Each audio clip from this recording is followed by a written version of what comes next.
So it is Fed Day. What did the dot plot say? More importantly, what did Jerome Powell say when he was in front of the press?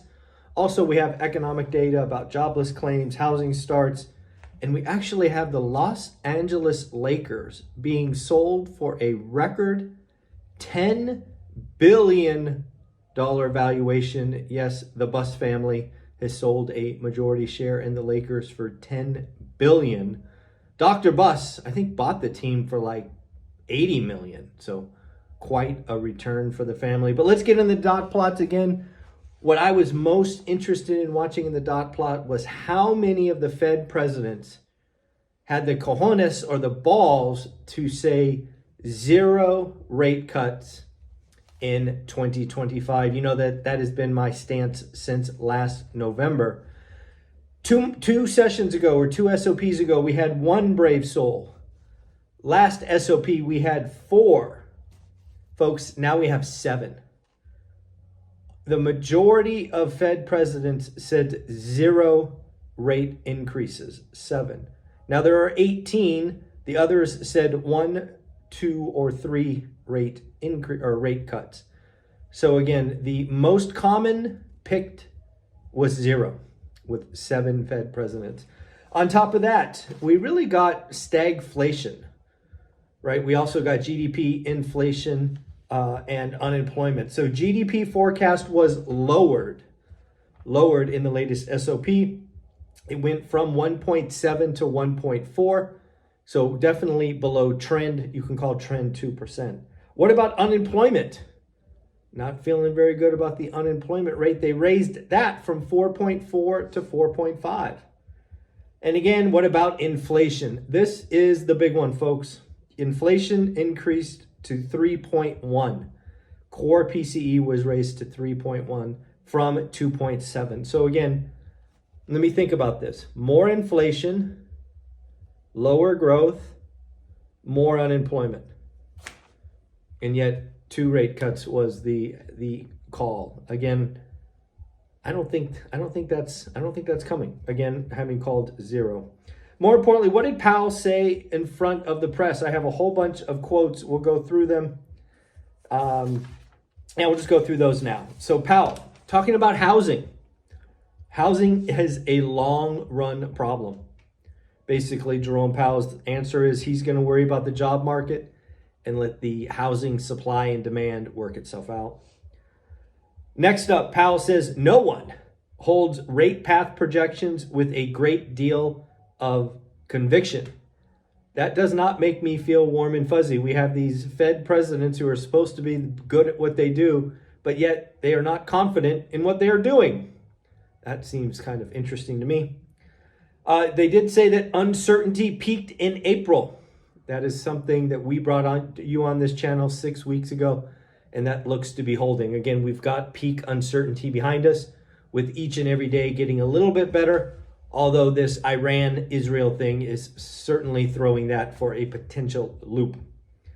We expect meaningful amount of inflation coming. Powell said this on multiple different points during the press conference, basically saying they expect significant inflation over the summer. So if you're hoping for a July rate cut, take it off the table right now. The first chance you could get a rate cut is September. They are going to wait and wait and wait for rate cuts. Next up, takes time for tariffs to work through to the end consumer. Basically highlighting that suppliers and wholesalers are eating costs because right now nobody believes the tariffs will stick long term. So again, tariffs are not hitting the end consumer. We will make smarter decisions if we wait a couple of months. Again, folks, if you have a July rate cut in your prediction, please take it off. It is not coming. And then how about this one to make you pucker up? A rate hike. A rate hike is not the base case, which means it is possible. The Fed is actively talking about, or at least thinking about, potentially, if inflation gets away, a rate hike, not a rate cut.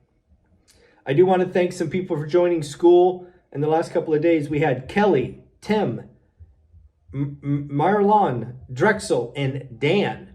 I just checked the account before starting this. We are 6 people away from 400. If 6 of you will sign up for school, I will do you a solid, and we will add the Vegas replay to the school for free. We will put it at level 2 so everybody could watch all of the great presentations from the Vegas event. So again, 6 more people, we break 400, and you will get more and more value inside school. One more thing about Powell I noted earlier, Fed remains cautious and data dependent. You gotta love that, data dependent. Tariffs will impact coming in the summer. So again, July rate cut out of the question. We did get economic data today. We got a little bit because tomorrow, or the day that you're watching this, is Juneteenth. Juneteenth is a national holiday. The stock market is closed. We got jobless claims. Jobless claims came in at 245. So again, the 4th week in a row above 240. Last week was revised up to 250. So the first time we'd been above 250 since I think last October. Again, the job market cracking. And continuous claims, third or fourth week over 1.9, came in at 1.95 million folks on continuing claims. Housing starts was ugly, was expected to be 1.35, came in at 1.26. Really what we're seeing in the housing market is really the only people that can build now are the national builders. Lennar, Pulte, those kind of folks. The small and medium-sized builders, they can't participate. They don't have the same balance sheets, the ability to borrow. So they are simply not participating. I do wonder, will residential construction get so weak that it actually starts to lead to more job losses? What you have seen in past recessions is housing construction leads the recession and can also help pull it out.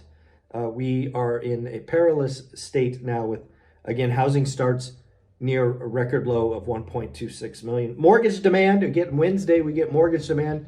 Mortgage demand down for the first time in 4 weeks, down 2% on purchase, 3% on refi.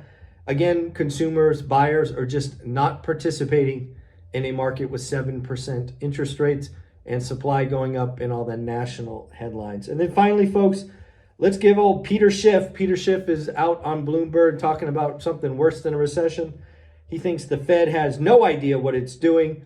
The Fed is just guessing and playing musical chairs. Sorry, folks, we got somebody cleaning our room or whatnot. And Peter Schiff predicts stagflation. Have a great day. Take care. That's it. Bye.